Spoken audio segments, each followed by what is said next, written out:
Hello everyone.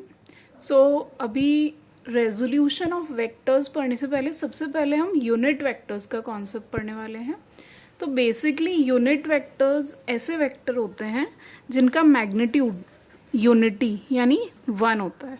तो magnitude 1 वाले vector unit vectors कहलाते हैं और इनका ना कोई डायमेंशन होता है, डायमेंशनलेस होते हैं और ना ही कोई वैल्यू 1 के अलावा होती है। ठीक है। एंड अगर आपको अलग अलग कोऑर्डिनेट एक्सिस के लिए यूनिट वेक्टर बताने हैं, जैसे कि एक्स डायरेक्शन के लिए यूनिट वेक्टर आई कैप यूज़ करते हैं, वाई एक्सिस के लिए या वाई डायरेक्शन के लिए यूनिट वेक्टर जे कैप यूज़ करते हैं और जेड एक्सिस को हम यूनिट वेक्टर के कैप से रिप्रेजेंट करते हैं। और अगर हम इन सब के मैग्नीट्यूड की बात करें तो चाहे वो आई कैप हो, चाहे जे कैप हो, चाहे के कैप हो, सभी का मैग्नीट्यूड क्या होता है 1 यानी यूनिटी ही होता है। ठीक है। और ये जो कैप है, ये जो कैप हम लगा रहे हैं लाइक दिस, ये इसका यूनिट वेक्टर को रिप्रेजेंट करता है। राइट। सो एक यूनिट वेक्टर एक वेक्टर ऑफ मैग्नीट्यूड 1 यानी यूनिटी है। तो यूनिट वेक्टर की सिग्निफिकेंस क्या है? It represents the direction. ठीक है। ये किसी भी वेक्टर की डायरेक्शन को बताता है। ठीक है। तो जैसे अगर हम एक वेक्टर को रिप्रेजेंट करना चाहते हैं, फॉर एग्जांपल मैं आपको एक वेक्टर ए के बारे में बताती हूँ कि सपोज हमारे पास एक वेक्टर ए है। तो वेक्टर ए 2 पार्ट्स से मिलके बनता है। एक तो है मैग्नीट्यूड ए और एक है उसका यूनिट वेक्टर। मान लो हम यूनिट वेक्टर ए कैप का वेक्टर ए का यूनिट वेक्टर ए कैप दे रहे हैं। तो मैग्नीट्यूड और unit vector, magnitude shows the value, the amount of that quantity, unit vector gives the direction। क्योंकि एक वेक्टर में 2 पार्ट्स होते हैं, मैग्नीट्यूड एंड डायरेक्शन। तो मैग्नीट्यूड वाला पार्ट है और यूनिट वेक्टर वो डायरेक्शन को रिप्रेजेंट करता है। मैग्नीट्यूड में उसका कोई इम्पैक्ट या इफेक्ट नहीं होता है क्योंकि उसका खुद का मैग्नीट्यूड तो 1 है, यूनिटी है। और आप इसको ऐसे भी रिप्रेजेंट कर सकते हैं मैग्नीट्यूड बताने के लिए कि आपने उसके ऊपर वेक्टर भी नहीं लगाया तो मॉड्यूलस भी नहीं लगाया, that also represent the magnitude. ये भी मैग्नीट्यूड को बता रहा है और ये तो यूनिट वेक्टर है ही जो डायरेक्शन को बता रहा है। चलिए अब हम पढ़ते हैं resolution of vector. Resolution of vector कैसे करते हैं? तो सपोज मैं यहाँ पर एक सिचुएशन ले रही हूँ। हमारे पास एक वेक्टर है। पहले तो क्योंकि हम मोशन इन अ प्लेन पढ़ रहे हैं, प्लेन मीन्स 2 डायमेंशंस है ना, तो मैंने 2 कोऑर्डिनेट सिस्टम यानी एक्स वाई प्लेन यहाँ पर ड्रॉ कर दिया है जिसमें ये एक्स एक्सिस और ये वाई एक्सिस है। अब सपोज हमारा कोई एक वेक्टर है जिसको हम नाम दे देते हैं वेक्टर ए। ठीक है। ये अपना वेक्टर ए है। अब इस वेक्टर की डायरेक्शन या ये वेक्टर जो एक्स एक्सिस है उसके साथ कोई एंगल थीटा बना रहा है सपोज, तो इसको हम 2 कंपोनेंट्स में डिवाइड कर देते हैं या 2 कंपोनेंट्स में डिवाइड कर सकते हैं।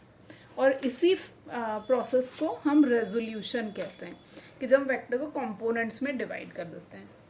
तो एक कंपोनेंट जो होगा या इसका एक पार्ट जो होगा वो एक्स एक्सिस के अलोंग होगा, उसको कहेंगे हम ए एक्स एंड उसकी डायरेक्शन एक्स एक्सिस है जो कि आई कैप से बताते हैं, अभी मैंने समझाया था। So A X is the magnitude of that X component and I cap is its direction that is along the X direction. Similarly जो दूसरा कंपोनेंट होगा वो होगा ए वाई उसका मैग्नीट्यूड और जे कैप जो उसकी डायरेक्शन को बता रहा है that is along the Y axis. तो इस तरह से हमने एक वेक्टर ए को उसके 2 components A X I cap और ए वाई जे कैप में डिवाइड कर दिया है और इसी को रेजोल्यूशन ऑफ वेक्टर कहते हैं। अच्छा, अब ये जो ए सबसे पहले तो इस तरह से हम इसको रिप्रेजेंट कर सकते हैं that vector A is equal to A X I cap plus A Y J cap. तो एक तरह से हम ये बोल सकते हैं that any vector can be written as the vector sum of its components। ठीक है। So we have resolved vector A into components ax and A Y, ऐसा हम बोल सकते हैं. So this is called resolution of vector. ठीक है. अच्छा, अब एक और मेथड है, एक और मेथड होता है कि ये जो ए एक्स है it is a cos theta. ये कैसे है हम प्रूव करेंगे इसको. ये जो राइट ट्रायंगल बन रहा है यहाँ पर, हमें पता है कि एंगल थीटा बना रहा है एक्स एक्सिस के साथ हमारा वेक्टर ए. तो मैं इस राइट ट्रायंगल को ले रही हूँ, जो मेरा राइट ट्रायंगल बन रहा है. इस राइट ट्रायंगल का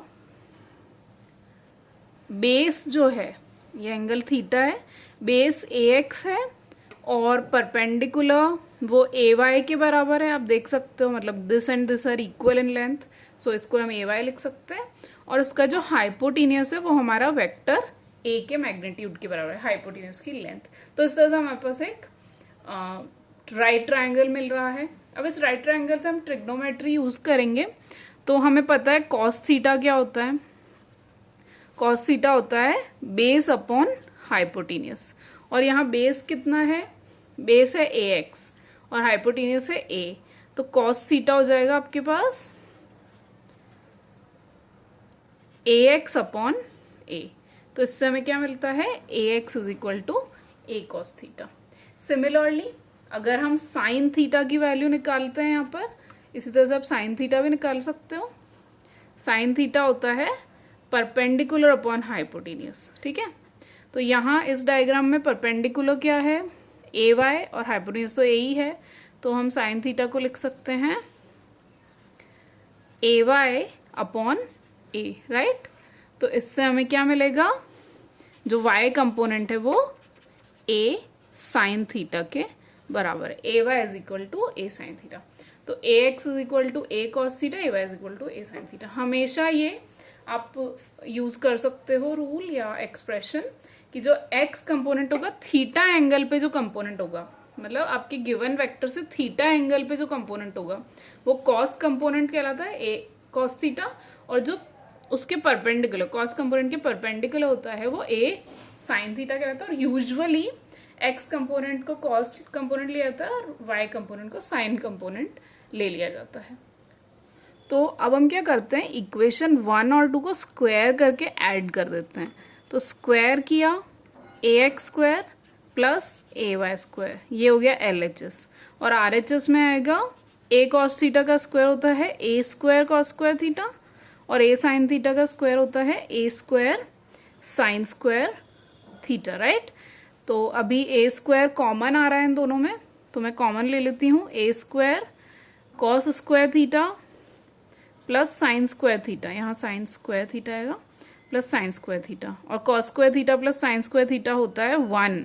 तो हमें मिलता है ए square is equal to A x square plus A Y square. तो अगर मैं a निकालना चाहूँ which is the magnitude of our vector a, okay, तो वो होगा under root A x square plus A Y square. In this way you can find the magnitude of a vector from its components. Okay, अब हमने components के magnitudes तो निकाल दिए हैं, ठीक है, रिजॉल्व भी कर लिया है वेक्टर को. अब अगर हमें एंगल थीटा निकालना है, कि मतलब हमारा जो वेक्टर ए है उसके हमें सारी इन्फॉर्मेशन मिल जाती है उसके कंपोनेंट्स से, लेकिन एंगल थीटा कितना है, मतलब हमारा वेक्टर ए जो है वो एक्स एक्सिस से कितने एंगल पे है. तो वो थीटा निकालने के लिए हम क्या करते हैं, जो इक्वेशन 2 है उसको 1 से डिवाइड करते हैं, डिवाइडिंग 2/1. तो 2 को 1 से डिवाइड करेंगे तो LHS में तो आएगा ए वाई बाय ए एक्स, और RHS में जब आप डिवाइड करोगे RHS वाली टर्म्स को तो ए कैंसिल होके sine theta upon cos theta आएगा, विच मेक्स टेन थीटा.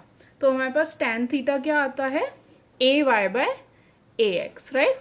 और ए वाई बाय ए एक्स वैल्यू आती है, और जब आपके पास टेन थीटा है तो आप थीटा निकाल सकते हो इजीली. थीटा हो जाएगा आपका टेन इनवर्स ए वाई बाय ए एक्स. तो इन दिस वे आप ना सिर्फ मैग्नीट्यूड बल्कि डायरेक्शन भी फाइंड आउट कर सकते हो, और आपके वेक्टर की पूरी इंफॉर्मेशन आपके पास इस तरह से आ जाती है. So this is how we resolve a vector. Thank you. Please subscribe to the channel, like, share, comment, and keep watching for more such interesting and informative videos.